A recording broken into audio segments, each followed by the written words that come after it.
So I was in my mid-20s and this guy that I was really feeling invited me over because he had a free space to himself that weekend. Now, we had had sex before in the past, but we had lost touch for a bit, so this was like a rekindling. That means there was a lot of built-up sexual frustration between us, and I was excited to let off some steam. So I go over there and the mood is set. So it doesn't take long before things start popping off and clothes start coming off, but it becomes clear really early on that his erection isn't going up. Now we continue on with just the caressing and the touching and the rubbing, but again, the erection is not joining the party. So he starts to become mindful of this and then starts to ask me to do certain things to try to wake the erection up. And no matter what I try, it wasn't working. No matter what he tried, it wasn't working. And although we still engaged in other sexual activities, it did feel very awkward to me. And I would love to say that I didn't say anything to make him feel uncomfortable, but I do know that when the experience ended, I went back to my car and just sat there for a long time and was like, wow, like that was weird, which makes me feel like I probably did bring wow, that was weird energy into the room. So I can't remember a specific time that I've had an experience where a partner has not been able to get an erection. And I don't know whether that's just because it's not left a lasting impression on me. It definitely happened. Do I remember specifics? No. But maybe that's a good thing. Hey there, lovers and friends. Question for all of you who have sex with people who have penises. What would you say or do if your partner couldn't get or maintain an erection while you were in the heat of the moment? Now, I think it is so important for us to reflect on this and have more discussions around erectile dysfunction, period. And that is why I was so proud to partner with Eve Adam, who conducted a survey about erectile dysfunction from the perspective of the people who have sex with people who have penises. Because yes, we are also a part of the experience and we can be a part of a better solution and more responsible dialogues going forward.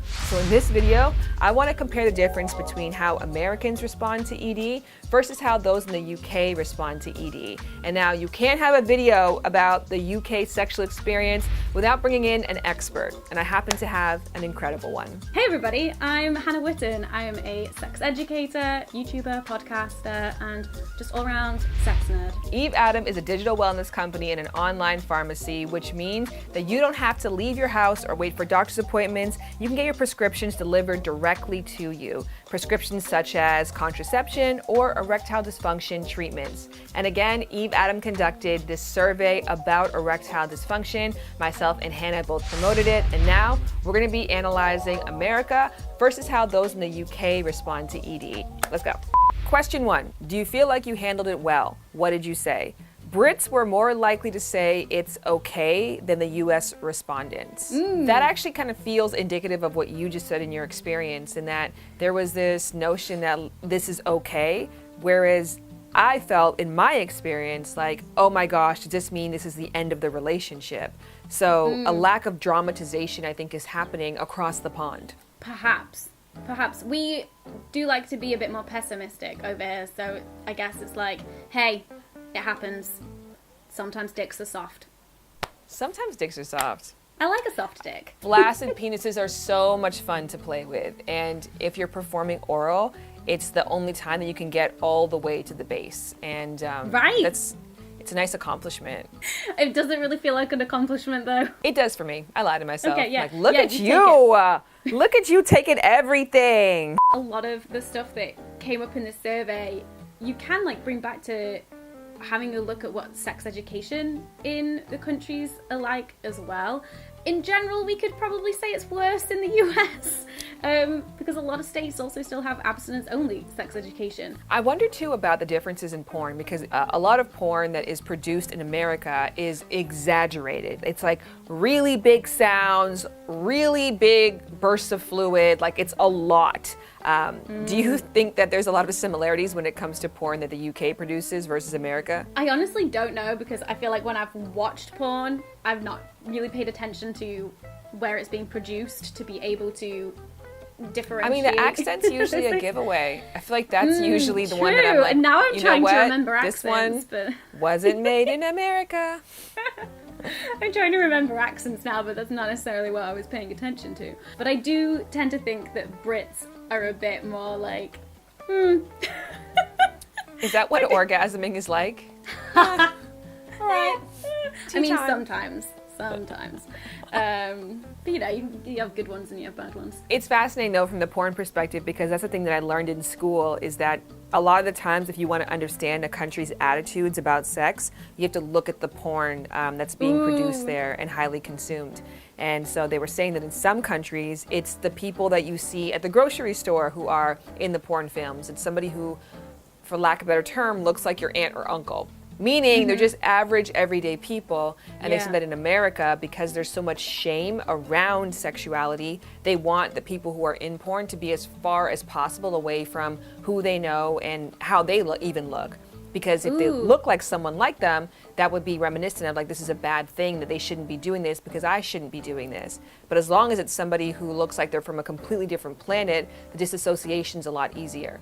That's so interesting. Like, it being relatable is actually a bad thing. Yeah, because it reminds you of yourself. And if you have to think about your own sexuality, then shame and repression and guilt come up. Yeah, that's really interesting because for me, I want to see myself in porn. Not literally, but I would like to see bodies like mine. I would like to see people who kind of like I can identify with in some way. I kind of wonder if that notion that during a moment of sexual dysfunction, somebody who is in America would be more likely to look at this like, oh my gosh, this means something big.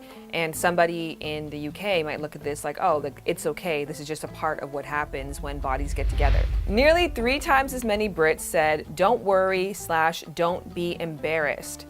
I thought that was really fascinating. Nearly 3 times as many Brits were able to give compassion. So in the video that we did on your channel, we talked about the COX acronym, and the first letter of that was compassion. Compassion. Just being able to look at the person and say, you know what?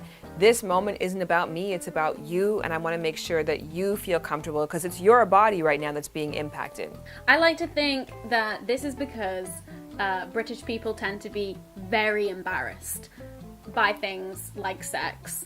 And so actually what this survey shows is a whole bunch of British people who are working on that. I also think that the being embarrassed yourself allows you to be more empathetic to other people's embarrassment. Secondhand embarrassment. Yeah, where you're like, you know what, I would totally know what this would feel like if this was on the other side. Like, I can envision myself in your shoes. And so, like, don't worry about it, don't stress. Trust me, this is my worst nightmare too, but we're in this together. Yeah, and I feel like when you're in a situation that is potentially embarrassing, you've got like the person who is like, it's happening to who is feeling that embarrassment, and it can be really easy as like the bystander to that to feel that secondhand embarrassment and like laugh. Like we always like laugh at embarrassing situations as the person who's like the onlooker, because it makes us cringe in some circumstances, but being able to, like you said, like step into that moment with the other person, and instead of just staying as a bystander, being like, you know what, no, I'm in this with you, and like this is something that is happening. Yes, together. That's a really, because you talked about that, how humor is so important to you in the bedroom, and the difference between sympathy and empathy is sympathy is standing on the outside and saying that must suck. Empathy is crawling into it with somebody and being like, we're in this together, how does this feel? So that in essence is the difference between laughing at someone and laughing with someone. 2 times as many Brits said, let's cuddle instead. Aw. That kind of, that cuddling. response right there, I think might actually be indicative of why maybe that isn't the best response. Ooh.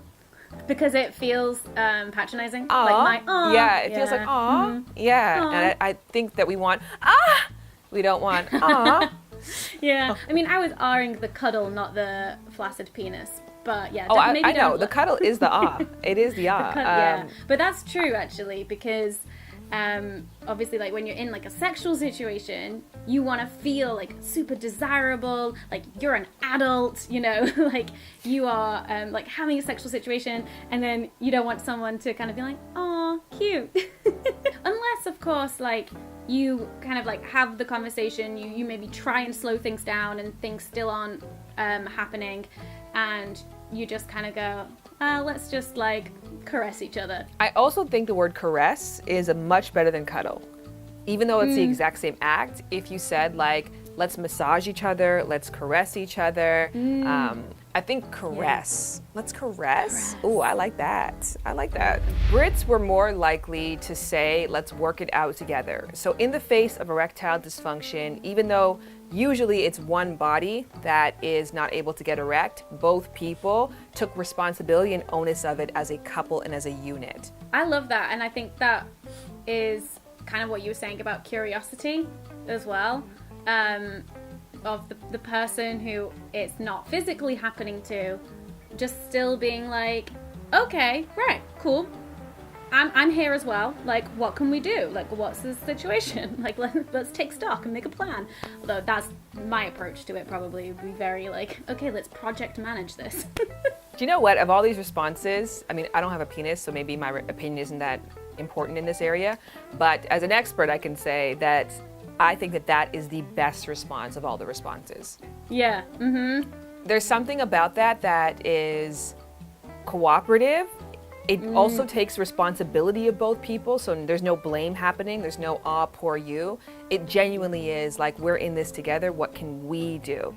That changes it from being something that someone has to feel lower or lesser than to like, we're back on the exact same equal playing field and I want us to rise together as a unit. Yeah. Rise. And it makes that person feel less alone in that moment as well. And I like the rising together as a unit, because I'm so big on, whether it's a sexual relationship or a romantic relationship, very much seeing yourselves as a team. And you're working towards like many different shared goals together. They could be like different sexual goals, they could be different like life stage goals, but like treating whoever is like in that partnership as like a fellow team member, and you do your work, they do their work, and you like come together. I love it. The other question I thought was really fascinating is, did you say anything to make the situation worse? More Americans definitely said, no, I didn't. I did everything perfectly right. Oh, cool. Good for them. No one should answer definitive no, because you can't possibly know that. Even if the person Unless said, you've like, got like feedback from them afterwards, being like, did I handle that well, you know? But then how likely would that person to be honest, right? To say. I think because that situation is so personal, and again, we talked about this on your video, how there's been so much societal conditioning for the person who's experiencing erectile dysfunction to feel embarrassed, to feel ashamed, to feel less than, to feel like they aren't a good lover because they can't get an erection. So you can't really empathize unless, of course, you're two penises having sex together. But if you are a person with a vulva having sex with somebody with a penis, it's likely that you didn't say the exact perfect thing. So I don't think I would even be this confident to say like, yeah, I did everything perfectly right. What do you think would be, let's just like put yourself in that shoes today. Okay. So if you were dating, it's the first time you're having sex with somebody and they can't get an erection, what do you do? Probably would go into sex educator mode. Like, I think that would just be like my default. I would be like, it's fine, because did you know that arousal and genital response are not the same thing? And like, I would probably like, just be a know-it-all Hermione in that situation, which might help to like rationalize the situation, but not necessarily help in terms of emotional support for the situation. Did you say anything to make the situation worse? Now, more Americans answered with a definite no, and 2.5 times as many British people weren't certain that they said the right thing and also said, I don't think that I did. I think it's also really good to acknowledge that you don't know if you did something right or did something wrong. I think there's a lot of pressure for us to like know the answers in terms of like, you know, like the impact of our behavior, but sometimes we're like, I don't know. Was that good? Was that bad? I have no idea. 100% when I reflect back on the experience that I had with this, I have no idea if I did something right. I'm actually more certain that I did the wrong thing. Because I often say this to people that we try to tote ourselves as being great actors, like, oh, I didn't say anything in the moment, but I definitely felt awkward. But it's like that awkwardness was written all over your body, all over your face, and it colored everything that you said, whether or not you actually said those words or not. And so I do know that after that experience happened, I went to my car and I just sat there for a long time being like, that was weird. So I probably did have this is weird energy while in the room.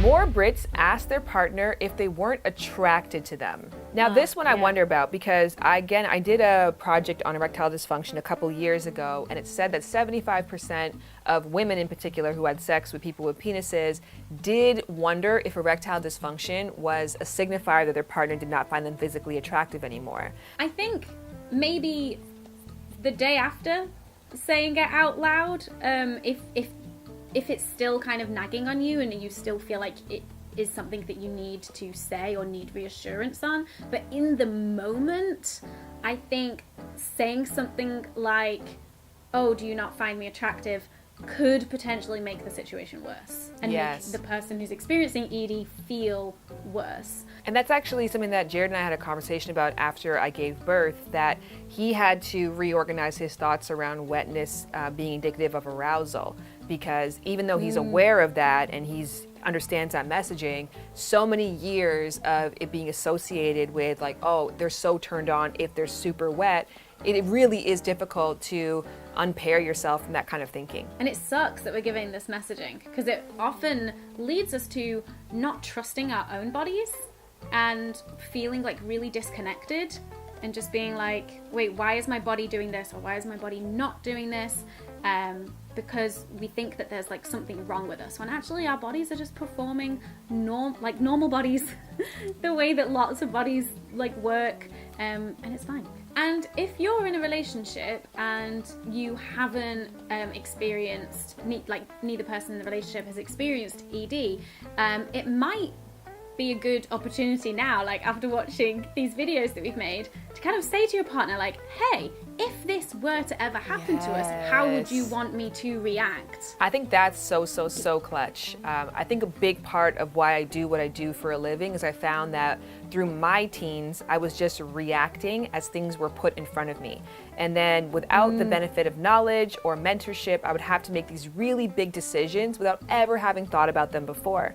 So with my book Laid, the whole purpose... And often you feel like you have to like respond immediately in that moment, and there's like so much pressure to do that. Oh, of course. I mean, sometimes you do, right? Like sometimes it's a yes or no in that moment. Like if somebody is trying to get you to engage in an activity or something happens, like you do have to, we don't have the benefit of being like freeze time, right? Like our no response is still a response. So the benefit of talking about things in advance, watching videos of things you haven't done before, which is why I loved that Eve Adam was like, if you've never experienced ED, still do the survey.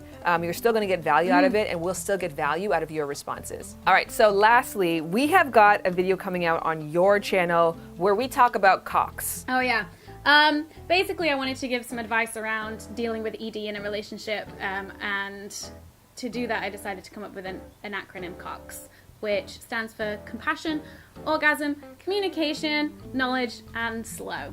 And it's very silly, but I think the messaging behind it is useful. And if you want some of that usefulness in your life and you want to join and continue a conversation with Hannah and myself, you got to go over to Hannah's channel. Thank you so much, Shan, for having me on your channel and talking about erections. Shout out to Hannah and Eve Adam for helping me put together this video. Once again, Eve Adam is a digital wellness company and an online pharmacy where you can get prescription items such as contraception and erectile dysfunction treatments delivered directly to your home. Now, if you use my promo code USPOLL10, you can get 10% off. Go down to the info box for links there. Also in the info box is where you will find the links so you can travel over to Hannah's channel and watch our collaboration video all about cocks. One more ask for you while you're going in this direction. Go a little bit more south, hit the comment section and let me know, how have you responded to somebody who had erectile dysfunction in the past? Or how do you think people should respond to a partner who is experiencing erectile dysfunction?